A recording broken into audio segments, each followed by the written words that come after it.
छतरपुर में केन बेतवा लिंक परियोजना के आंदोलनकारियों को गलत ठहराने वाला जिला प्रशासन आखिर आंदोलनकारियों के सामने सरेंडर की मुद्रा में आ गया।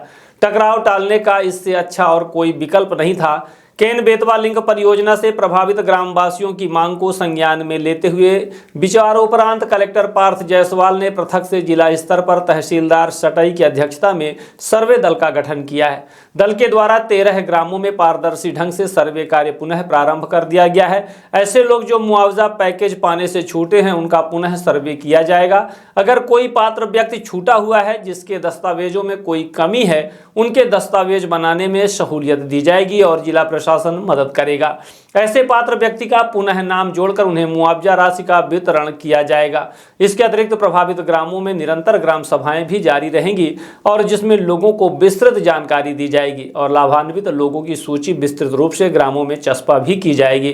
कलेक्टर ने कहा कि केन बेतवा लिंक परियोजना अंतर्गत डैम का निर्माण कार्य भी शुरू हो गया है, जिसकी जानकारी ग्रामवासियों को समय समय पर दी जाती रहेगी। इसके अलावा बताया गया है कि संबंधित विस्थापन प्रभावित परिवारों को शासन की सभी योजनाओं का पात्रता अनुसार लाभ देने के लिए पूर्ण सहयोग किया जाएगा और पात्रता अनुसार लाभ दिलाया जाएगा। साथ ही पूर्ण संवेदनशीलता के साथ शासन द्वारा घोषित नीति के तहत समस्त विस्थापन के लाभ प्रदान किए जाएंगे।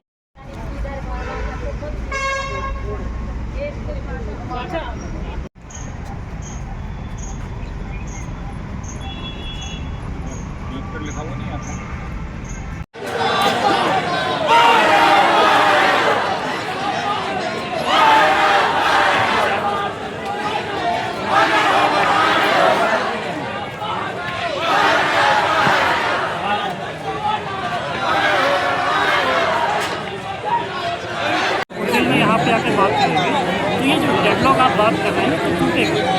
अब उसके लिए एसडीएम साहब को हाथ आगे बढ़ाना पड़ेगा क्योंकि गलती भी प्रशासन की है। इस व्यक्ति का कोई किसी प्रकार से जिसका क्रिमिनल रिकॉर्ड नहीं है, जिसकी कोई एक्टिविटी ऐसी नहीं है, उसको आपने अरेस्ट किया है सिर्फ इसलिए क्योंकि वो प्रदर्शन करता है या जनता की मांग उठाता है। उनकी सारी बातों से हम लोग भी सहमत नहीं होते, पर इसका मतलब ये नहीं है कि आप उनको जेल में लाएंगे। सहमत नहीं है, आप सहमत ना बने रहिए, लेकिन वो अपनी बात का लोगों के सामने रखते हैं। कई बार प्रोमिस करने के बाद आप लोगों ने वो प्रोमिस पूरे नहीं किए हैं, इसलिए विश्वास जनता के मन में थोड़ा सा कम है प्रशासन पर। अगर एसडीएम साहब आ जाएंगे, यहाँ बात हो जाएगी। ये सब यहाँ सब लोग हैं, कोई असभ्यता नहीं करेगा एसडीएम साहब के साथ, बस बात करना चाहते हैं। तो अगर एसडीएम साहब आ जाएंगे तो फिर तो गुडविल में वो बात चालू होगी। सर, केन बेतवा की मुआवजा को लेकर किस तरह से कार्रवाई की जा रही है? केन बेतवा के जो प्रभावित ग्राम है वहाँ के कुछ ग्रामवासी निरंतर पिछले कुछ दिनों से ढूंढन बांध के निर्माण कार्य को प्रभावित कर रहे थे।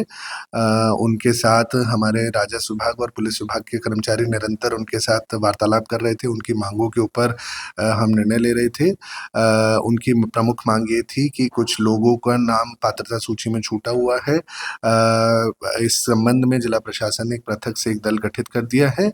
तहसीलदार की अध्यक्षता में एक नया दल गठित करा गया है जिला स्तर से, जो दोबारा से उन सभी ग्रामों में जाके सर्वे का कार्य करेगा और अगर कुछ लोग ऐसे पात्र होंगे जो छूटे हुए हैं अभी भी योजना का लाभ प्राप्त करने से, उनको पुनः शासन की मंशा के अनुसार और प्रावधानों के अंतर्गत लाभ दिया जाएगा। किस तरीके की सर मांगे थी जिस तरीके से उनकी मांगे थी कि कुछ लोग जो 18 साल से ऊपर के हो गए परंतु दस्तावेज की कमी के अभाव में उनका नाम छूट गया है, तो उन सब लोगों को भी मदद करने के लिए जिला प्रशासन विशेष रूप से उनके दस्तावेज बनाने में भी मदद करेगा। साथ ही साथ जो लोग छूटे हुए हैं उनका दोबारा सर्वे कराया जाएगा ताकि कोई भी ऐसा पात्र व्यक्ति छूटने ना पाए। इसी संबंध में सभी ग्रामवासियों को आश्वासन दिया गया है कि कहीं किसी प्रकार की कोई अनियमितता नहीं होगी। इस काम को करने के लिए जिला प्रशासन पूरी तरीके से चाहता है, इसके पीछे का उद्देश्य क्या है सर? उसका उद्देश्य यही रहा होगा कि कुछ ग्रामवासियों का नाम जो है मुआवजा राशि प्राप्त करने से छूट गया होगा। कुछ उनके मन में विसंगति थी कि मुआवजा राशि के उसमें रेट्स में भिन्नता है, लेकिन हम पुनः सभी को चेक कराएंगे और कहीं पे भी कोई गड़बड़ी होगी तो उसको पुनः ठीक करके सबको मुआवजा राशि का लाभ दिया जाएगा। ग्रामीण महिलाओं का आरोप है कि उनके कुछ व्यक्ति गायब हो गए हैं, तो उस संबंध में पुलिस विभाग को निर्देशित किया जाएगा कि वो भी जो भी नियमानुसार कार्रवाई होगी उसी के हिसाब से। प्रशासन अभी तक सर कितना मुआवजा बांट चुका है और किस तरीके की अभी तक कार्रवाई? जिला प्रशासन अभी तक मुआवजा वितरण में अगर 3 तरीके से मुआवजा की वितरण की कार्रवाई चल रही है। पहला है कृषि भूमि का मुआवजा जो कि 267 करोड़ के करीब बांटा जा चुका है। इसके अतिरिक्त आबादी ज़मीन पे जो मकान स्थित हैं उस पे 80 करोड़ के करीब का मुआवजा बँट चुका है और पैकेज में 350 करोड़ रुपए के करीब का मुआवजा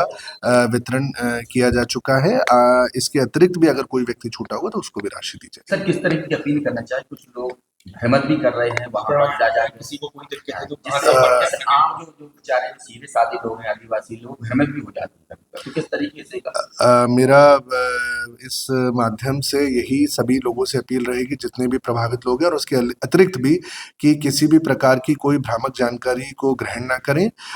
अगर आपके मन में किसी भी प्रकार का राशि के प्राप्त करने में कोई संशय है या कोई भी शिकायत हो तो उसको अपनी ग्राम पंचायत में भी नोट कराएं, अपने एसडीएम ऑफिस में भी आके, तहसील में भी आके उसको नोट करा सकते हैं और उसके बाद भी अगर समस्या का निराकरण नहीं होता है तो जिला स्तर पर भी हमारी एक टीम है एडीएम की अध्यक्षता में, वो उन सभी शिकायतों को तत्परता से निराकरण करेगी। कोई कंट्रोल रूम बनाया क्या हमारे स्तर पर? इसके लिए हमने विशेष तौर पे पहले भी एक ग्राम सभाओं में, ग्राम पंचायतों में रजिस्टर्स का संधारण किया गया था। उसके अतिरिक्त हम सीएम हेल्पलाइन में भी एक पृथक से उसका मॉड्यूल बनाएंगे कि कोई भी केन बेतवा से संबंधित कोई शिकायत करना चाहता है तो वो सीएम हेल्पलाइन और अन्य हमारी जो जन सुनवाई रहती हैं, अन्य